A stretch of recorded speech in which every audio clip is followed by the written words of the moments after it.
This podcast is intended for mature audiences. Listener discretion is advised.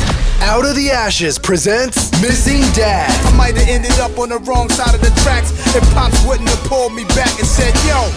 Each episode is a thought-provoking interview with people across all walks of life to see how they were affected by missing key pieces in their relationship with their I dad. told him as a youngster, he'll be the greatest man alive. And now your hosts, Coley Harris and Amar Mountain. Welcome to another episode of Missing Dad. I am your co-host, Coley Harris. And I'm your other co-host, Amar Melton. And welcome once again. Let me check my Fitbit more. I'm checking my stress level. I'm a little stressed out today. It's been a rough day. Listen, everybody, just give me a little minute. Let me get myself together. It's been a tough day today. Stress is good for you. What kind of stress? It's two stresses. You stress. You stress, right. You stress is good for you. The other stress will kill you. Yeah. But you ain't dead, so everything's working. I ain't dead, but I think I'm dealing with the deadly stress. Yeah. But we are fortunate today to have with us two wonderful brothers. And it was auspicious how this evening actually came about. Having you brothers together. Double Harlans. Double Harlans. Maura, you want to introduce our guest? Yeah, so one of our guests has been a supporter of Out of the Ashes from day one. I think you've been in our first show, right? Yo, hold on. He's an Out of the Ashes day winner. Sir. Yeah, we got to get you a hoodie or something, man. Yeah. Been supporting us from day one. Probably seen the show 2-3 times at this point. Yeah. Brought your whole family. We appreciate it. On the trailer. Definitely on the trailer. And on our website, if I'm not mistaken. Yeah, man. Hold on. Yo, you famous. Oh, I'm You Out of the Ashes famous. Yeah.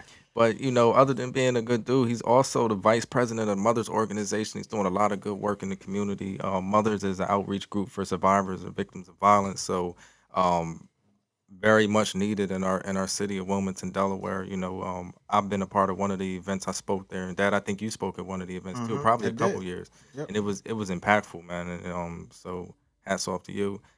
So we have June Hawkins with us. But we also have his father. Dun, dun, dun. Harlan Spencer. Harlan Spencer. And this is a very special episode, guys, because this is the first time we've had a father-son duo on the podcast. So we're looking forward to getting to this. How you gentlemen doing? I'm good. Good, Great. man. Happy to be here, man.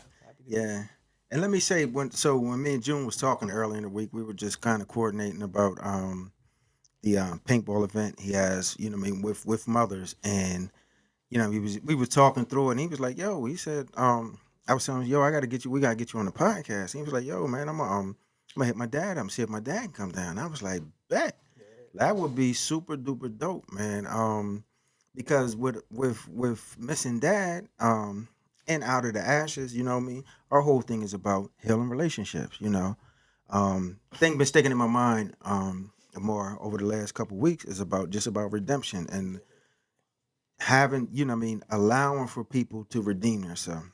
We're gonna make mistakes. We're gonna go through what we're gonna go through, but allowing for people to redeem themselves, because on the back end of that, it's more than just the relationship. So if we look at it as just one relationship or one generation, it can, it can go either way. You could take it or leave it. But when we understand that the relationships of families and communities, are intergenerational, that's when it really starts to get deep and spiritual and beautiful.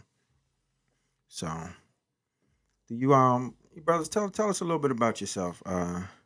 Well, just to start, I'll just reiterate what Amar said, that my name is June Hawkins. I am, amongst other things, I am vice president and co-founder of Mothers, which is Mothers Operating Together, helping each regain strength. Mm-hmm. It's an outreach program, community activist type program for families of victims of violence, community members who've been affected by the violence. And we do other programs too, just to touch on other subjects in the community, with as far as the girls with their self-esteem, and the boys with their anger management, so on and so forth. But I'm a father as well. Okay. It's probably my favorite position. Right. That I don't get paid for. And, my son, another one of those positions. A friend. You know, I feel blessed that Coley invited me on the show. I feel Yeah, you too, Mark. You Yeah, know, we're glad to have you. yeah, and blessed for the friendship that me and Coley have as well, outside of Out of the Ashes and Mothers. Um, it was just a kind of a happenstance how we even crossed paths, really. Yeah. yeah. Um, but yeah, that's Okay. that's it. Harlan, tell us a little bit about yourself, man. No, that's not Harlan. He said his name. The brother said his name was Well, you can Spence. call me Spence. Harlan. Yeah, I'm confused. I like to go by Spencer too. Oh, all right. But Noted. I'm really grateful to be here. Man. Really, when my son asked me to come down and do this, I jumped right to it. I live here. I live in Pennsylvania, and I've been there close to 30 years. It'll be 30 years in a couple of weeks, due to my decision making years ago. Okay. And so I've been up there for years, but and I'm a grandfather. Okay. Grandfather. I'm a pop. Pop. I'm a pop. Yeah.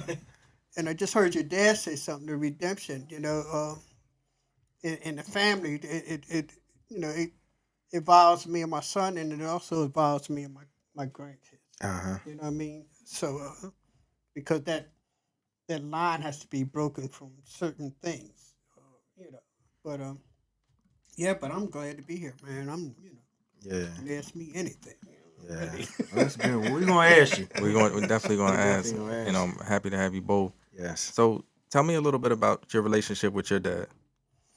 It was it was, I don't want to say it was a good relationship. My father and my mother did the best they could with the best that they had, Okay. right? And he exposed me to a lot of things, fishing and all those little things that boys taught you how to ride a bicycle, or those things that a dad was there. And our relationship it was good, Yeah. but we didn't have that hug you, love you type of relationship. Yeah. My father showed me love in ways of exposing me to things, Right. and I'm the oldest of. I had two brothers who's deceased now, so that was his way of showing love. Okay. My father only hit me one time. Um, that's because I called him crazy. Mm. And he hit me, and I ran into the woods. I ain't coming out. You know what I mean? But that was just, he wasn't the one who disciplined. No. My mom was the one that disciplined. But my father passed. When my father passed, it was like a sad, but wasn't missing my dad. Strange to say. It's a whole lot to go behind it. But yeah, he was a good guy, man. He was a good man. He, put us in the car, taught me how to drive, put me on his lap, took us down to, different places here in Delaware to show me how to drive. Okay. You know what I mean? So I was exposed to a lot of things. It was my decisions that I made. Yeah. Yeah. So I was thinking about I heard what you said about your dad, like, and Out of Ashes I do a piece where I talk about my grandfather's relationship with my dad, and then about my relationship with my own father, and just come men from that generation. So my father's still living, thank God. He's 82, 82 years old, right? So he grew up on a farm in rural Southwest Virginia, and what I mean, they sharecrop, what I mean, so they farmed, and their relationship with my grandfather and my father was one where they didn't express a lot of emotion, they didn't hug, and then Out of Ashes, I talk about specifically about being a little boy and remember seeing my father and my grandfather. We get out of the car and they would shake hands, and I was like, it surprised me. And but years, what I mean, as time went by, that kind of informed my understanding. I understood once I got older, once I was an adult, I understood how my father was socialized to be a man, and it made me really understand who he was. And I mean, I definitely can identify with you when you talk about him showing love in different ways. Like my father was a provider. He he provided for the family, and though my mother worked, but he provided for the family. But we had extended family, so my father was a bonus father and grandfather to my brothers and sisters and their children, and like he provided and took care of them. But he also, for me, like in Outer Ash, I talk about being incarcerated, and I can honestly say, if had my father not stepped up and like went into his savings twice, not one time, but twice between him and my mother, twice going and hiring lawyers, I wouldn't be here right now. So and just speaking to just I understand that when men and fathers sometimes show love differently than like the emotional love and hugging and expressing emotions like that. So Yeah, that's important. I think you gotta show love, and then you gotta like I purposely show love in front of my children so that they have an understanding of kind of like what that looks like, so they don't mhm, feel weird about it. Um, my grandfather, my maternal grandfather, he's 80. I think he might be like 83 now or something. mhm, Like they around the same age or whatever. After we started doing Out of the Ashes, I started hugging him more consistently, and I would hug him in front of my children. At first, he wasn't like weird about it, but he was like do like something weird with his arms. Like you could tell like nobody hugs him a lot. yeah, But we that's 5 years ago. Now I consistently hug him before I leave and stuff like that. And he kind of expects it and like he'll smile and things like that. yeah, And I do it in front of my kids so they understand like this is what it's supposed to look like. yeah, Like you're supposed to show the people that you love affection. It's how it goes. I think we've gotten so used to this of not doing that it would be normal either way. But you gotta hug the people you love. So yeah, um If you don't mind me yeah. interjecting, I want to thank Out of the Ashes because it was at that first showing of Out of the Ashes that I made the decision to start saying I love you to my son, right, wow, and hugging my son Yeah. because we get, I guess, socialized to be a man. Hmm. You know what I mean? If that makes sense. yeah, Um, and being a man, being that long, I'm putting clothes on your back, make sure you have a home for all you. Or I'm providing everything. Yeah. That's my way of showing love, and I still struggle with it. Yeah. And I yeah, still struggle with emotion, being openly emotional, um, towards my son, but not so much as my daughters. Right. You know, uh-huh, and I think part of that is like the one man who I knew loved me to the end of time, my grandfather, my mother's father. Um, I never heard him say I love you Mm. my Right. entire life, right, but I never questioned it either. right, So I internalized that and then projected toward my son. yeah, Yeah. Same way, not saying I love you and stuff like that. But it was at that Out of the Ashes. I remember at the end, I stood up and picked my son up and kissed him. yeah. Remember at the I remember That that. was a defining moment, man. Like we was. remember, like that's important. And that's Yeah, kind of what we hope to get from doing that and sharing that with sure, people, man. I think nobody wants their sons to be soft, right? And I think yeah, we associate, we hug them too much, we gonna make them soft. So But yeah. they learn love the same way they'll learn toughness. Like I Mm. can hug you and tell you I love you, but you can still know how to throw your hands if necessary, Right. So I think it's important that we show that for yeah, people. absolutely. I So, think Go hey, ahead. I think as kids, as we've grown up, is that only thing that we can recognize, and I think my son just said it. Only thing that we can really identify was material things, Hmm. right? And I think well, it's not been recently, but I hugged my son. Now it's strange. It's not strange to me because the program that I'm involved in, right?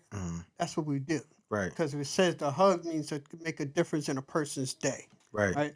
So when I hug my son, I see it's kind of awkward with him because he just said it, right, right? We'll hug, but he, like you just said, Hmm. it's like, well, I don't know about this, you know what I mean? So I should, you know what I mean? But I understand, you know what I mean? I understand because a lot of us don't associate a hug. We'll hug a woman, Right. yeah, Associated with yeah, men. Yeah. yeah. But and I didn't. I was in prison, and coming out and going to a program that I'm in now, and there's men involved. there's a diversity of men and bisexual men, gay men coming out of prison and hugging a man. That was like, oh no, I can't do that. But I understand because you never know what the next person is going through Right. when you give that person that hug. Right. Right. So I was just going to ask. I know Spencer, you shared about your relationship with your father. I'm interested in hearing about you guys' relationship. How your relationship has grown and evolved over Uh, time. if you don't mind. Okay. First and foremost, our relationship is great now. Right. Um, but the first part of my life, my dad was in and out of addiction or incarceration. Hmm. Um, so there was not much of a relationship, you know. And I didn't hold it against him, but I didn't dwell on it either. I didn't, you know what I mean. I didn't give him credit, and I didn't hold it against him. Right. But I didn't give him credit because he was addicted. He was locked up, and I didn't hold it against him because he was addicted or locked up. Um, but the turning point in our relationship was July 28th, 2002. It was when my daughter was born. My oldest daughter was born. Right. And I don't even know if you remember this conversation, Pop, but you had told me to be a better father than you. Mm, mm. You just said, just be a better father than you. And then you thanked my mom for never throwing dirt on your name. Mm. And I asked you, I said, well, why wasn't you? And you said, because I was always addicted or incarcerated and I didn't have anything to give you. You know, but in my head, I was thinking, and I can't remember whether I said it to you or not, but I was like, I really, my grandfather Right. had Great. gave me stuff. Right. You know what I mean? I just really wanted to throw a ball in my direction.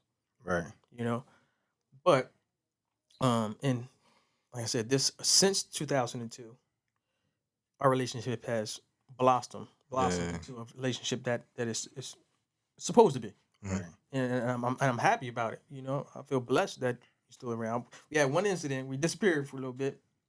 And I was like, you have to. I told you. You said you, and I'm open. You know me, Colin. I'm going to say what I'm going to say. So I told him. I said, you can be on either side of the fence, but you can't straddle the fence. Right. You know what I mean? He was going through something, and I was like, but that's what your family is for. Right. You know. After that, I told him you can be on either side. You know, it's up to you. Right. And he chose the side of us, the family. Wow.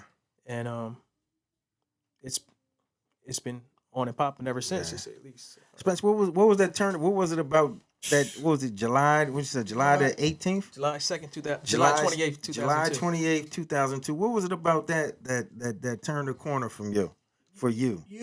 You know what?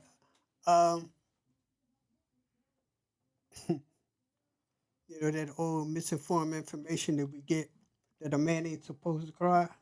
Like, listen to him and sitting here with him and doing this with my son. And look, it's a blessing. I know that's right. I'm telling you, it's a blessing. He said 2002, but I remember being incarcerated, being taken to Philadelphia to be in a program, and I was there for a while. And I remember his graduation, High school. and I remember being there at his graduation, and I remember saying to myself, "This is the beginning of something good." I remember, you know what I mean. Do we have we have the relationship of father and son that it's supposed to be? Right. You know what I mean? It's not supposed to be way up here, way down. It's where it's supposed to be. Our Right. relationship is where, he'll call me old man. He call me pop. You know what I mean? I say I love you, and you know what I mean? I love you too. And those are the words I always wanted to hear my son. That's all right, That's bro. okay, man. That's all right. That's all right. Cause I definitely man, I feel you. I feel you, and you know what I mean. And it just goes back and makes me think about like that redemption. Cause I think about this young man over here. Like I never knew how wonderful and blessed my life could be. You know what I mean? Until I had a relationship with you. You know, it's like nobody could have told me. You know, I lived, and you know, what I mean, that thing. You know, once I got incarcerated, and I lived, and I came home, and all that stuff like that. But nobody could have told me how rich having a relationship with you would make my life. Yeah. You know what I mean? It's hard to it's you live and it's like, wait a minute, you get that relationship with your son, you know what I mean? Your child, but you know what I mean, because you're my son. And it's like it takes it from here to up here somewhere. And like nobody can tell. And it's like I can't imagine not having it. You know what I'm saying? So brother, I definitely understand what it is. You know, and I give thanks, thanks to God for Absolutely. his mom, because we have mothers or women out here that will throw dirt on the dad, Mm-hmm. and she never did that. You know what I mean? So I really truly believe that was uh, something that was good for us to Mm-hmm. have. Yeah. You know what I mean? Where he didn't have no resentment. Now, somebody had some resentments for me not being there. I can't blame him for that. Right. You know what I mean? I have resentments for myself for not being there. Right. I didn't teach my son how to ride a bicycle. Right. There's some things I didn't teach my son. You know what I mean? But Can I interrupt you? sure. There's something I say all the time, and that you're not being there made me the father that I am now. Mm.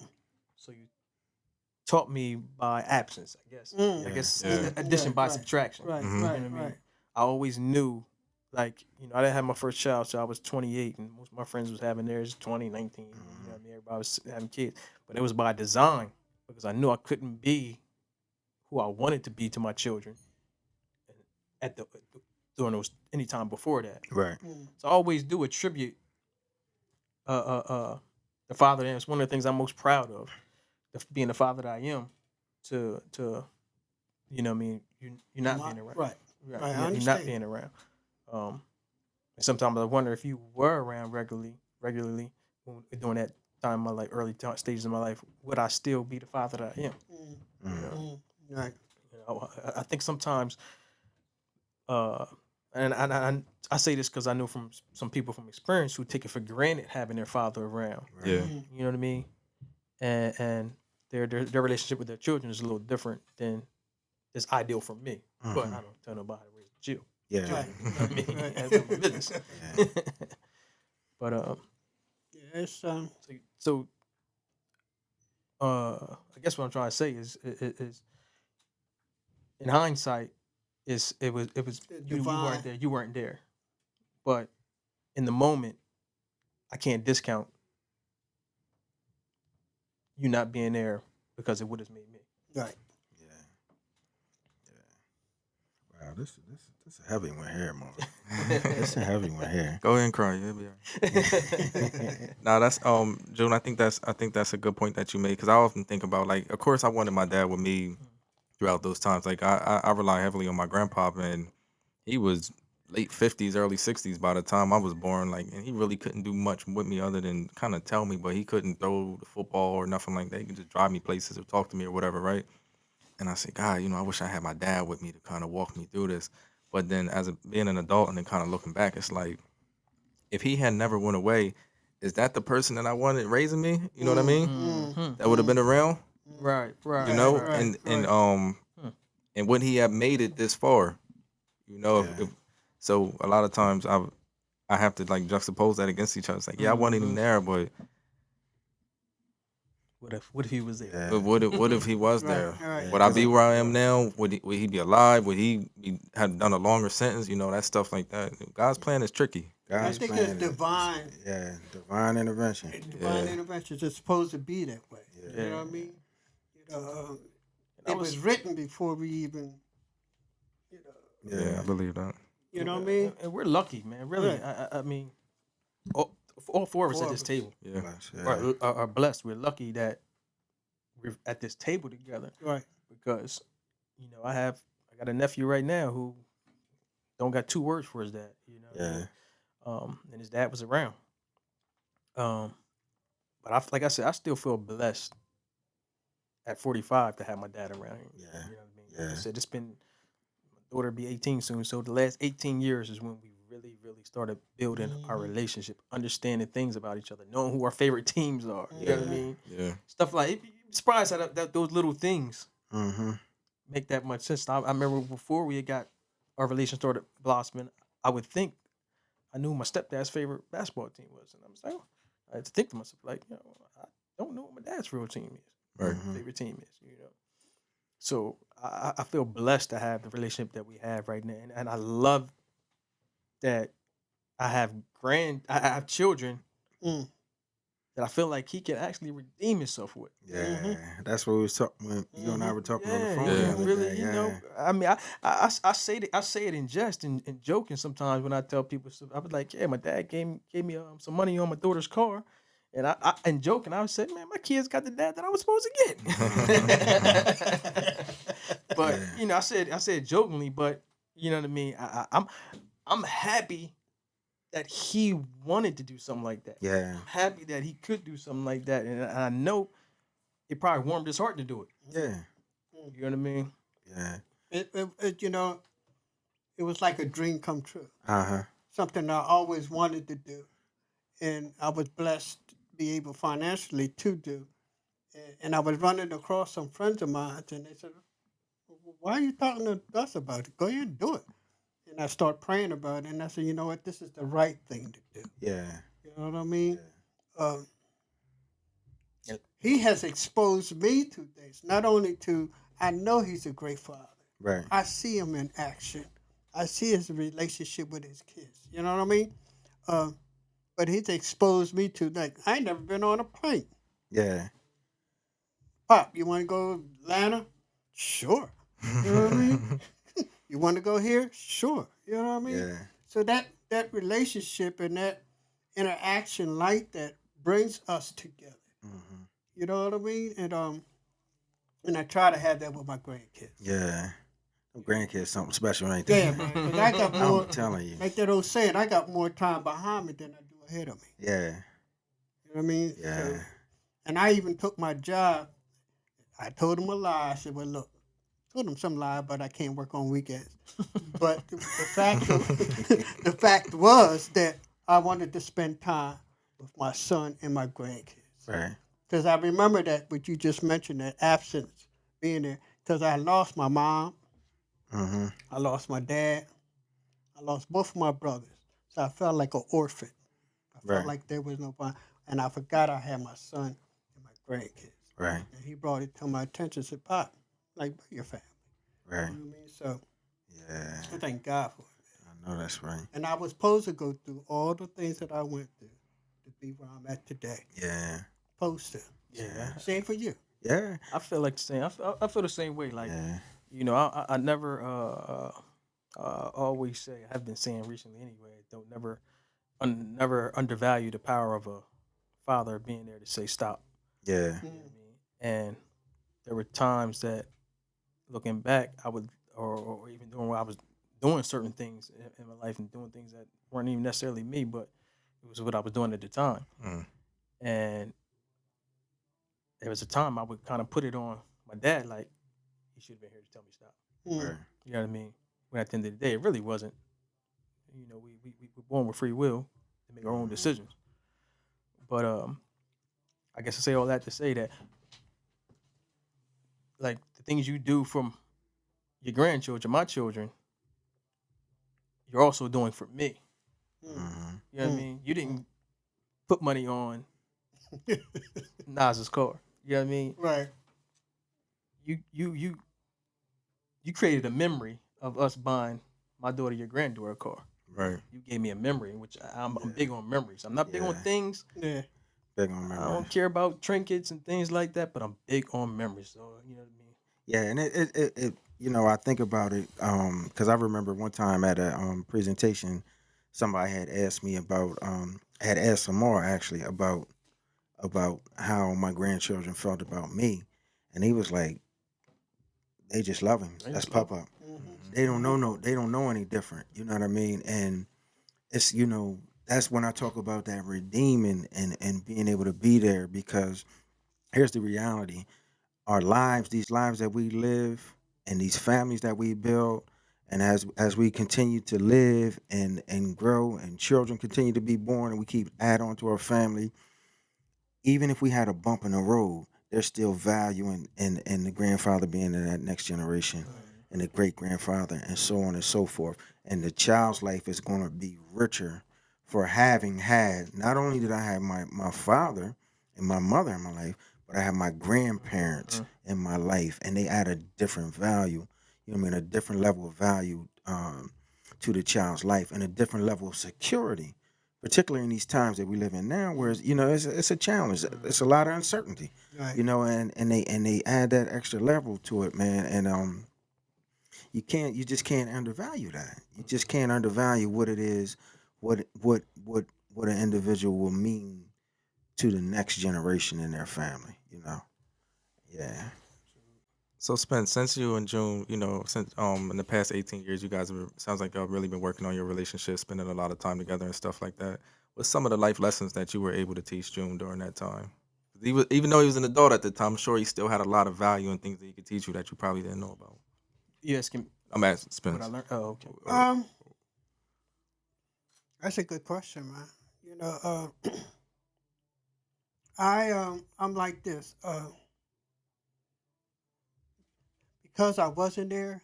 Hmm. Now, if I see something that my son is going through, I'll be there, Yeah. right?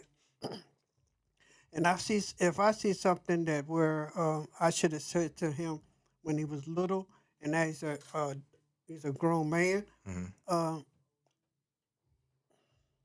I have to allow him his journey. You know what I mean? Okay. For instance, um, him, his kid's mom thing, right? And when I found out that the separation, you know, I wanted to say something, right? Right. But I've never been married, right? So I can't say anything to him. I can only be there, right? When his sister, the tragic accident with his sister years ago, and the pain that he was going through, I never lost a sister or brother, and that only thing I had to do is to be there. Right. You know what I mean? Uh, I just just like my son got his path. Right. You know what I mean? And much as we love, now if I see something that he ready to run into the wall and bump his head, I would say something like, "Dude, don't go that way." Right. I've been there, done that. You don't want to go Yeah. in that. You know what I mean? But it's just you know, uh, it's already. I go back to it. It's already written out for us. You know, we got 2 dates. We got the day that we was born, Hmm. and we got that dash. And it's what we do in between that dash and the day that we leave here. Hmm. So I try to be, the best dad, pop, old man, whatever, with my son. Mm, I, I think the question that Mar asked was about what you have taught me, and I think that it would have been. I think it was probably easier if I would tell you what I've learned from it. Yeah. Right. That's what I was oh, thinking. okay. Okay. I think I might have better tell you what I've learned from. Um, and one thing I learned, and going back to the same word, is about redemption. Right. Um, I learned, you know, I've learned firsthand from him that uh, everybody can get a second chance. Hmm. Everybody, you know what I mean. Everybody has a chance to turn it around and make a change. Right. Even if it's not something as big as father son situation, but if it's just something as simple as something you're going through in your life right at the moment. Right. You know what I mean? Just something. It could be relationship wise. You and the girlfriend or something like me and the girlfriend or something like that. That there is an opportunity up for a second chance. You know what I mean? Yeah. I never really even gave it. I never even gave that word much weight until me and my father, the redemption. I never, you know what I Right. mean? I Yeah. never even considered the word until our relationship. Right. So what y'all do for fun, man? What's some of this bonding y'all do? This Well, this weekend time. we know they go to Atlanta. I took the old man to his first football game too. You know what I mean? Yeah. We went to Atlanta. Wait, hold on. What was your team? Eagles. Oh, okay. But we went down to see the We went down to see Quadre, right? Quadri, Yeah, we went to go see Pittsburgh. Quadre, my little cousin. June, who's your team? I'm Philly, y'all, everything. Oh, okay. I was Oh, gonna say, yeah. Chris, get ready to stop this interview. We're cutting it short. Cut this short. So y'all went to the football game. Yeah, Me and my yeah. dad. My first football game, professional was me, you. I think me, you, and Price went to go see Philly versus Dallas Yeah. up in Philly, and they won finally. Because I promise you, every time we go to see a team play, they Every lose. time. Every time. They get blown out. All types of crazy stuff happen, man. Smash. Yeah. But you know, I found value in those little moments too, man. Like you know, those short moments, those times when you're like, "What you doing? I'm about to go to farmers market." All right, I ride with you. Yeah.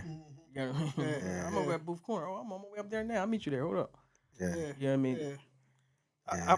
I found value. I found a lot of value in those moments. Sure. Probably more than anything. Sure. You know what I mean? Because it's just living. It's You know what I mean? It's just Yeah. just genuine living, spending time, and just going It's through only the for a course of few life. minutes. Yeah. Yeah. Like he was here. What was it? Last weekend? You ran in my house. Hey, the kids here. Nas is over there. She. All right, I'm gonna run over there. And I see him for the rest of the day. But it was like my pop was here. Yeah. Yeah. So June, you got kids. I got kids. What's it like being I see this hashtag going around on social media, girl dad. You know, after the tragic Girl Kobe dad. incident, Yeah. I see it going around. I never prescribe to that. I'm a dad, man. Yeah. It's one of my favorite things to do. I mean, it's work. Yeah, You know, it's work, man. Especially my boy, right, man. I got one boy and two girls. one boy and two girls. Yeah, and he's in the middle. So he got a double, middle child and only boy. Mm. And he's the only grandson in the family on both sides. Yeah, Yeah, and you know, and speaking of, and just to go back to the lessons he imparts on my son sometimes are very, very important. You know what I mean? At this time, you know, at one time he was going to talk to my son about things he was going through. So, and my dad was like, I don't know if I want to tell him this or that, you know, about my drug addiction. Tell him everything. Right. Tell him everything. He's fine. Because sometimes he questioned it. He's questioned it before. Like one day he was like, "Dad, was you and Papa Spencer not close when you was young?" Because he recognized that it was not a lot of pictures of us. Right. You know what I mean? We a picture family. Mm-hmm. And so I said, yeah, you know, I explained it to him a little bit. And I said, you want to talk to Papa about it maybe if you want to. Right. I said, we close now, so you can talk to him now. yeah. Yeah. Yeah, but you know that I don't know about the girl. Going back to the girl there, I raising two girls is it's rough. Yeah. The girls, man, they wear you out. But Yeah. you hit on a good point though, man. Like being able to, you know what I mean? So that's generational wisdom. You know, from experience. You know what I mean? Whatever the experience is, challenges, good, bad, or whatever, that's generational wisdom. And for you to have the wherewithal to, you know what I mean, and tell your son, you know what I mean, go ahead and have a conversation with your pop up about that. You know what I mean, and let him explain and talk to you about that. And you get an opportunity, Spence, to be able to explain to him. And you know, that's a teachable moment.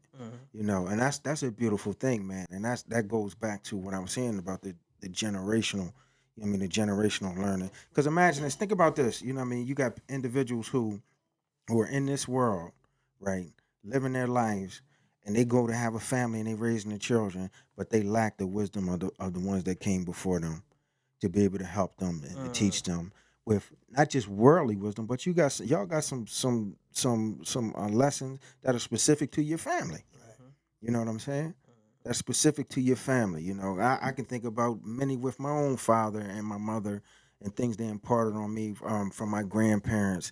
And, you know what I mean, that's family wisdom, you know what I mean, that's passed on from generation to generation. And, you know what I mean, when we don't have that, then we lose out.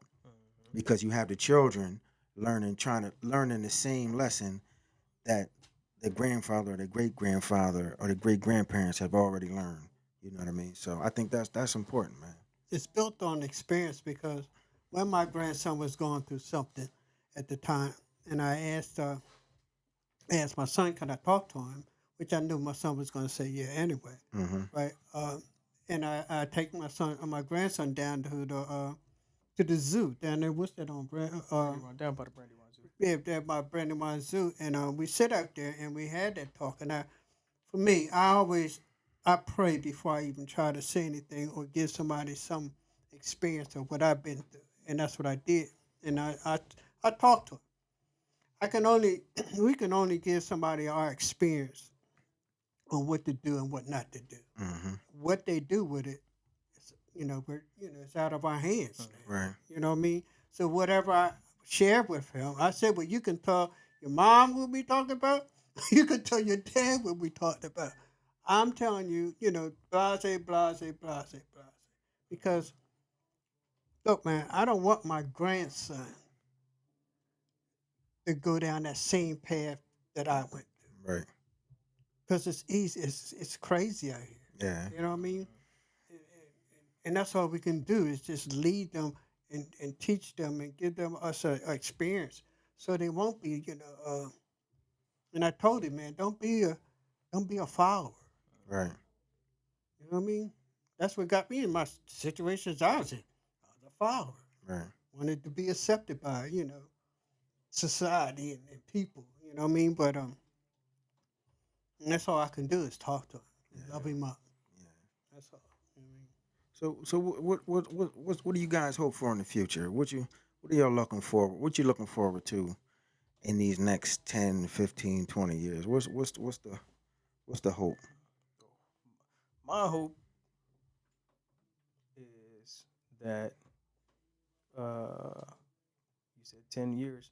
I hope Pop's around for Heaven's graduation day. Mm. Right. You know, so he can say he's been to my high school graduation and all three of the kids' high school graduation. So we'll see him accomplish something.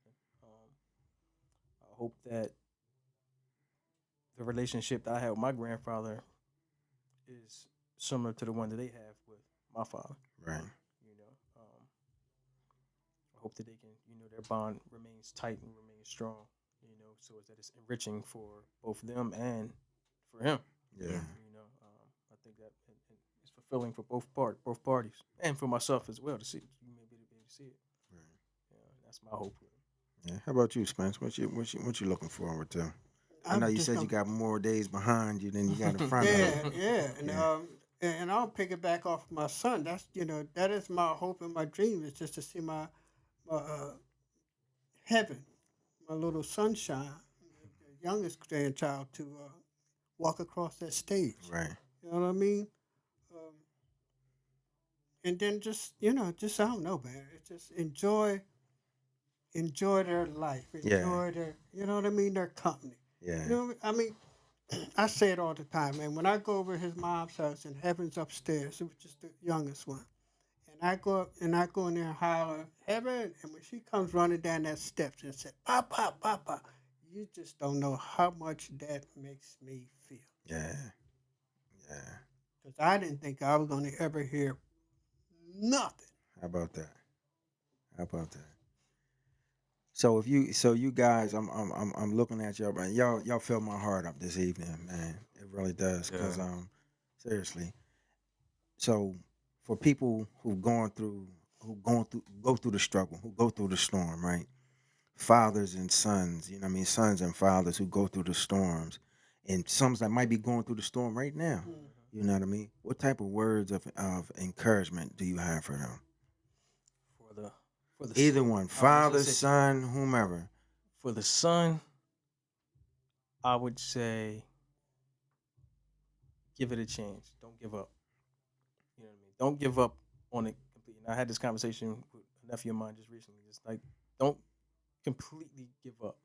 Right. Don't let resentment take over how you feel, and just say, I don't want to do it could have been, I could easily have said, 19, 20 years old, man, my dad ain't been around like this. He come around, he do come around, I can give him a cold shoulder. I could have easily done that, Right. but I chose not to. Right. When my daughter was born and he said be a better father, then than he was, I could easily just say I will Right. and left it at that Right. instead of really giving it some thought and having a conversation with him about it. Yeah. So I would just say, man, leave your line of communication open. Leave your door open because only a person knows what he or she's going through. Right. You know, I can't speak to addiction. You know what I mean? So I can't speak to addiction, so I don't discount it, undervalue, or make it seem like it's something that it's not. Right. That I could have been like, I would just kick that if I was you. Minimizing. I don't right. minimize it. Yeah. Right. I don't. So Either. I don't. You know what I mean? And I'm proud. Like I'm Yeah. literally proud of my dad for kicking. And since we on there, I'm sorry, man, for going off tangent. Nah, that's fine. But since we are going there, that's also another reason I never really gotten to get high. I might have had like 6-8 months of smoking weed, tops. And me and my cousin Marquis used to always say we don't get high because we watched our dad get high. Right. Like even when he was addicted, then I had my stepdad who raised me. He died from addiction. Right. My other stepdad, who my mom's husband, he was an addict before. Right. So I always felt like I'm predisposed Mm-hmm. to being addicted. Right. So like genetically, I feel like I'm just predisposed to being addicted. So I never, you know what I mean? That's so I credit that as well Yeah. to my father seeing him addicted. You know what I mean? Lesson learned. Lesson learned. Yeah. Yeah, because I remember you coming to me one day. You lived up on West End or somewhere. You were sharing a house with somebody. Then I looked in the ashtray and I said, okay, it's not my business. Right. You know what I mean? And I remember like maybe a couple months later, you said, Pop, you know what? I don't do that no more. I'm like, what are you talking about? I don't smoke that weed no more. Right. You know, because, I seen that, my stepdad ain't doing it, and I see that you're not doing it. Mm-hmm. And when he said that, I'm like, wow. So it goes to show that, we have to be, and I have to be a prime example, for the future Mm-hmm. of those who's coming behind us. Right. You know what I mean? My grandkids never see me in prison, Right. right? That's They right. never seen Pop in a hopeless dilemma. Right. You know what I mean? And I do my best, right? Not for him or anyone else to see me back in that hopeless dilemma that I was in. Right. You know what I mean? So my hope is, man, I continue to do what I do so I continue to be the best person I can be the best dad I could be, a pop, old man. Just be the best person we can be, man. Yeah. So Spence, just put a little bit on the back end. So a father that might be at the point of ready to say, you know what, I can't get my stuff together, or I'm gonna give up on this relationship on my son. You know what I mean? What would you, or my child? What would you say to that person that's at that point? Don't give up. Yeah. You got to have you have to have some kind of a little bit of, like they say, a mustard seed of faith. We have Right. to have a little bit of mustard seed of faith that whatever they going through, you're gonna get through it. Right. And I've been, when they say the 27th of this month, I would be clean for 30 years. Wow. Congratulations. Congrats, bro. man. Never thought it. Congratulations, brother. So all that I've been through, the good and the bad, the ups and the down, and I've met people all over the place, Mm-hmm. and fathers who struggle, Right. with their kids and their daughters, ones that's gone to jail for life. Mm-hmm. You know what I mean? And they want to give up, but I don't have a son. I don't have that experience. But only thing I can say, man, like you, give me a hug, man. It's gonna be all right. Don't give up. That's right. Thank you, man. Wow. This was beautiful, man. This is a beautiful wow. I'm hopeful. I'm hopeful, man. I'm hopeful, man. If anything, man, any parting words I would have on this, just the message of hope and redemption. And that's something that we always promote, you know what I mean, being hope. And just allow for human beings to be human beings and make mistakes without excuses. You know what I mean? but also allow for an individual the opportunity to redeem themselves. That's an important thing, man. And with that, man, I want to thank you, brothers, for coming out. Thank you. We Thank you, appreciate you. Thank you for June. having us, man. Thank you, I like this. Spence, and Counseling. thank you, man. It's And- therapy. Therapeutic. very therapeutic, very therapeutic. Yes, sir. And so with that, I'm Coley Harris, And this is Amar Melton. and thank you for listening to Missing Dad.